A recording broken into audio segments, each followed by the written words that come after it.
Pag naka-side stand ka, so sinasabi ng makina na naka-side stand ka, hindi ka pwedeng tumakbo, kusa siyang namamatay. Yun po ang kinagandahan. So yun guys, andito na tayo sa highway. Napansin ko lang dito guys, yung clutch niya, fork niya, ang ganda. Bagay na bagay sa pagka-block ng Dominar. So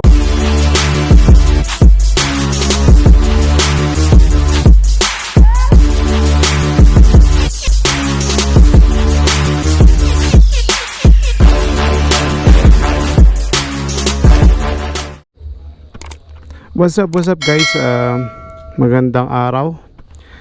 Meron tayo ditong bagong motor. Ito yung Kawasaki Dominar 400cc. Medyo mainit-init pa. Actually hindi sa akin to, pinaram lang sa akin to. Hindi hiram, ninakaw na hiram. At ito yung partner ko sa crime, asawa ko. Hi Mrs. Siya yung OBR ko, iti-test drive natin to. So ano na to, quick specs lang natin to para isang madalian lang. Ito po yung 400cc, 373.3cc siya, pero legally highway na siya sa SLEX or NLEX, so pwede na siyang i-drive sa highway. So meron siyang 4-stroke single cylinder at liquid cooled po siya, and then meron siyang RPM ng maximum torque ng 6,500 RPM and maximum power ng 8,000 RPM. So ano ba meron dito? Actually, ito yung kapatid niya, si NS200, yung small brother niya. Ito talaga yung sa akin. Ngayon, hiniram lang natin to. Ito-test drive natin ngayon araw na to. Titingnan natin kung gaano siya kaganda. So actually, ang nagandahan ko lang dito guys, ito yung double ano niya, muffler niya. Ang ganda ng tunog, suabe, parang kahit hindi ka na magpalit ng ano ng muffler, medyo maganda na siya. So naka disc brake na rin siya, single disc brake sa likod, at meron siyang 150 by 60 yung gulong niya sa likod, at sa harap naman is 110 by 70. Yan, and then ito yung radiator niya, medyo malaki-laki radiator. At ang kinagandaan ko dito kasi yung fork niya, ang ganda, bagay na bagay sa pagka-block ng Dominar. So yun lang ang may bibigay ko sa inyo ngayon, kasi hindi ko masyadong kabisado itong motor na to. So makikita natin to yung pag-test drive natin ngayong hapon. Check natin kung gaano ka gaan. Hindi pa natin pwedeng full speed kasi under ano pa to, break-in pa siya. So meron lang siyang tingnan natin. So meron, ano pa lang to, nasa 961 kilometers pa lang nagagamit niya. So nasa ano pa to, break-in pa to. So machi-change pa to sa 1,000 kilometers. So hindi pa pwedeng ilampas ng 60 kilometers yung itakbo, kaya medyo hinay-hinay man tayo. So let's go guys, tara, tingnan natin. Okay guys, andito na tayo sa highway. So napansin ko lang dito guys, yung clutch niya ang lambot.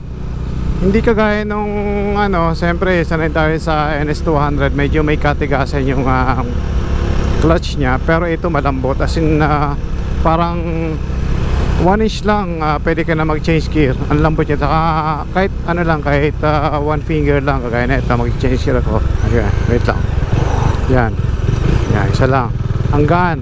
So ito yung isa sa kinagandahan ng bagong Dominar 400. And then yung sipa niya talaga malakas, kaya na ito, yan. Ayan, medyo napapano yung asawa ko yung OBR ko. Hawak ka. Yan, medyo sumisipa siya.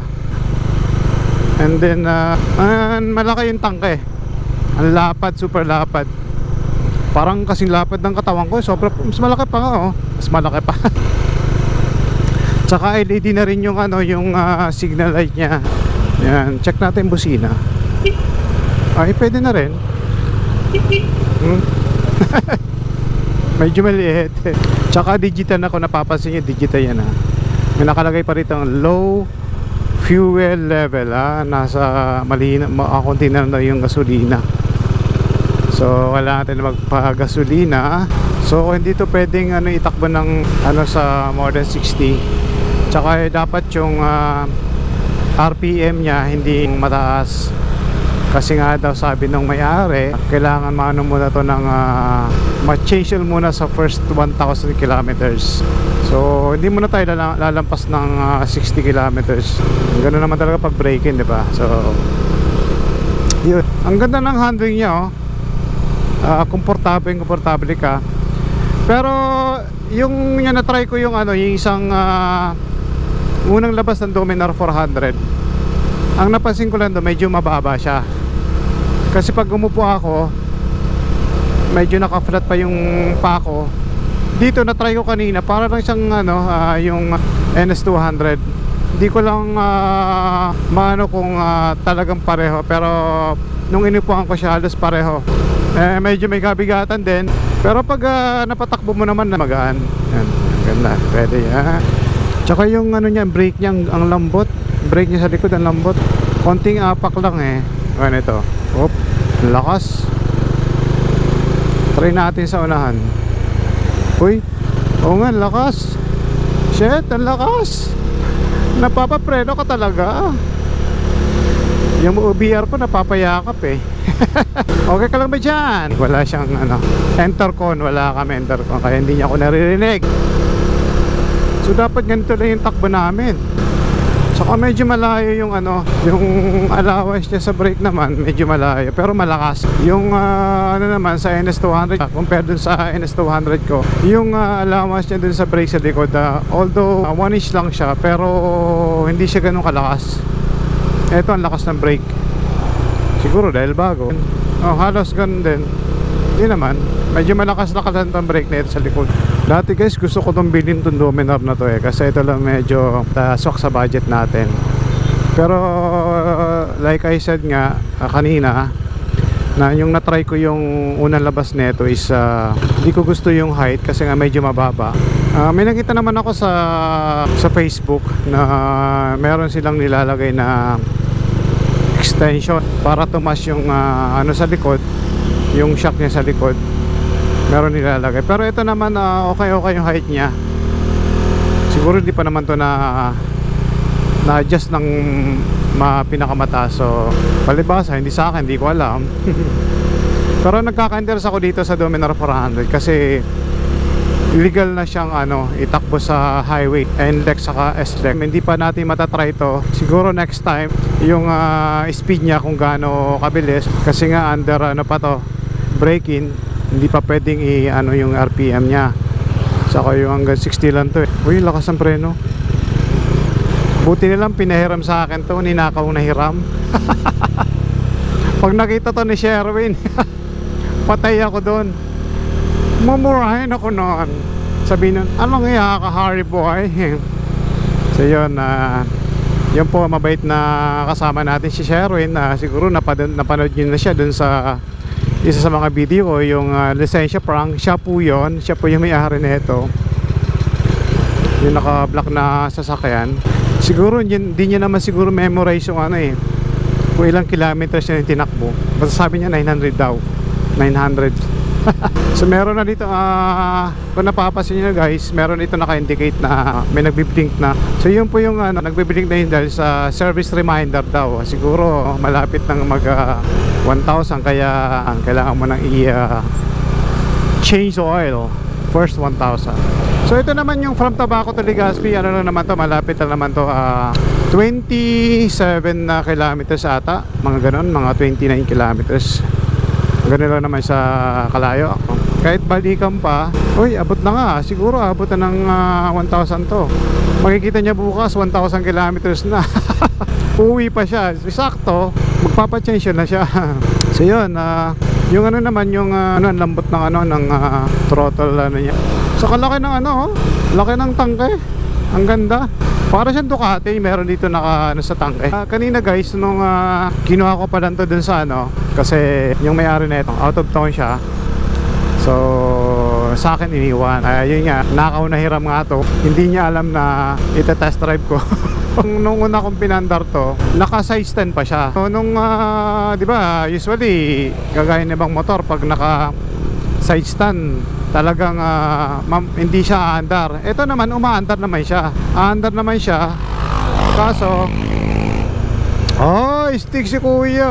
Naka X-Max yun. Nasa na ba tayo? Bigla ako nawala eh. Dahil kay kuya. Kuya yung naka X-Max. So yun nga guys, yung napansin ko dito na naka side stand ako, nag first gear, akala ko masyado mataas yung clutch niya. In-adjust ko. Palibas James Bond hindi nagbabasa ng mga manual eh. So yun, isa sa mga kinaganda ng feature niya kung bakit hindi siya naandar. Ayun, nasa 980 kilometers na. Pabalik na ito, 1,000 na to. Sorry Sharon, surprise. Kaya sa mga gusto mag-upgrade, ito yung swak na swak sa bulsa nyo. Kung gusto mo niyang 400cc na swak sa bulsa, pwede na to. Dominar 400. Yes. Lakas ng ilaw oh. High ko to. Lakas. Ang lakas ng ilaw. Later guys, papakita ko sa inyo yung sinasabi ko nga na pag naka side stand, hindi siya maandar, hindi siya musad. So biglang namamatay yung makina niya. Pagdating natin doon sa pupunta natin, ipapakita ko sa inyo. Alright. Kaya sa mga gustong bumili dyan ng swak na presyo na 400cc, try nyo po itong bagong model ng Kawasaki Dominar 400. Alright. Sa maniwala kahit hindi, ang sarap gamitin. Next time, pag tapos ng break-in nito, hiramin natin ito kay Sherwin na wala pa naman dito na, na magandang kalsada like, naka Versailles. Malaking kalsada, maabang kalsada na pwedeng full speed itong motor na to. Pero siguro try natin yung hanap tayo ng lugar na pwedeng magpatakbo ng kukunti ng sakyan para iwas aksidente po tayo. At nangangalan na po yung misis ko. Tanong natin sa kanya kung ano yung pakiramdam na nakaangkas dito sa Dominar 400. Kung hindi ba masakit sa puwet. Parang gusto ko na magpabili. At paano misis? Bibili ka na ba? Baka magbago isip ko. Yan po, swabe po na yung takbo natin. Kasi nga bago pa yung mot-mot. Nga pangalawa, hindi po akin to. Kagaya sinabi ko, nakaw lang po to. Nakaw na hiram. Parang nakaw na sandali eh. By the way guys, matagal-tagal din ako hindi nakapag-vlog sa kadahilan ng una, medyo busy tayo. Pangalawa, lumipat ako ng tirahan ng bahay. At ayun nga, pinauwi na natin si Mrs. saka yung makulit kong Junakis. At dito na po nag-aral sa Bicol. Yes, ano po siya, grade 12. May nahulog ng sombrero. Sayang yun bago.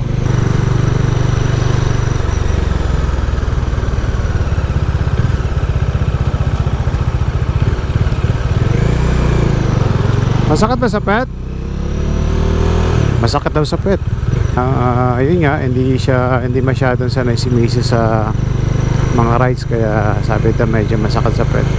Pero compare dun sa NS200 ko, yung yung pet yung pet no. Yung ba yan? Yung angkasa nun sa likod is napakalit lang talaga.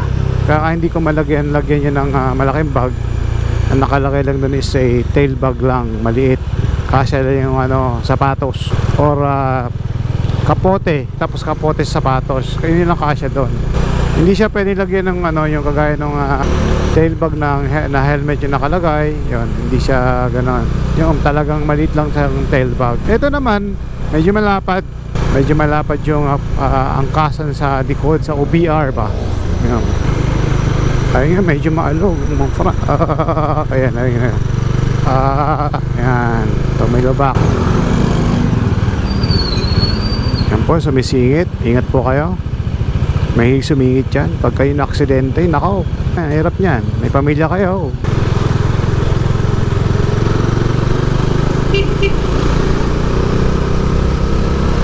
Medyo mali pa yung busina na ito. Pero talaga yung isa kong motor, yung NS200, Kala mo akin to eh. I mean yung Hines 200 ko, ang lakas ng bushina, talagang magugulat ka. Well, kailangan nyo kasi yung mga ibang ano, hindi marinig talaga eh. Siyempre 2 wheels tayo, and then yung mga ibang sasakyan hindi marinig, ay kailangan na malakas. Ito po yung old airport ng Legazpi City. Yan. Wala na po siyang maanong aeroplano.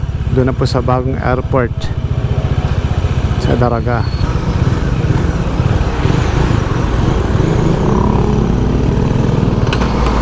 Yan na ay.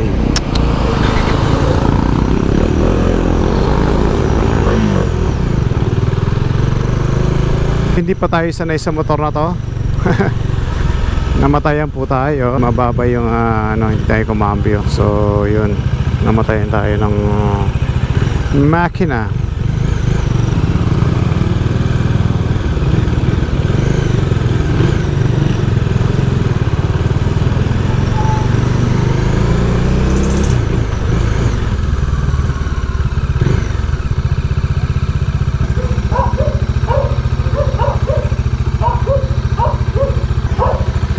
Hello mga ko. So you guys, papakita ko sa inyo kagaya ng sinabi ko kanina na pag naka-side stand, ayan, umaandar itong makina. Naka-side stand siya, hindi ko muna to tataas. Ay! Hey! Hello! Ayun, cute to. O, doon muna kayo. So yun, ito papakita ko sa inyo kung paano pag nagpremera tayo. Ito yun, naka-side stand tayo Ito try natin na Ay auntie, mamaya na, nagbablog ako. Nagbablog ako. So yun nga, ito si auntie talaga istorbo. So yun, papakita ko sa inyo kagaya kanina na ito nga, yung ito naka-side stand siya, naka-side stand yan. Dito niya naman. Pag primera ko to, ito, primera natin. Yan, first gear tayo. O, kung siya namamatay, di ba? Ganun po siya. Ulitin natin para makita nyo. So, ito, namatay yung makina niya. Nakalagay ito side stand down. Then, start ulit natin. Naka-neutral siya. Yan, neutral. Start natin. So, dito, pakita natin yung pa ito, i-try ulit natin para makita nyo ulit. Kasi kanina, yan, clutch to clutch. Yan, primera. Yan. Ayan, namamatay po siya. So, yun. Pag naka-side stand ka, so sinasabi ng makina na naka-side stand ka, hindi ka pwedeng tumakbo, kusa siyang namamatay. Yun po ang kinagandahan. So, yun guys, hanggang dito na lang tayo. At sa next time, try hiramin ulit natin to. Hindi na po siya nakakaw na hiram. Hiramin natin to, yung ititingnan natin yung speed niya, yung kung gaano kabilis yung Dominar 400 na bago. So yun guys, see you guys. Sana nagustuhan niyo yung video ko, yung vlog ko. And sa mga hindi pa po nakapag-subscribe, pwede po kayo mag-subscribe. Please hit the subscribe button and notification bell para lahat ng mga video ko updated kayo lagi. Thank you guys. I love you all. I love you. Mwah.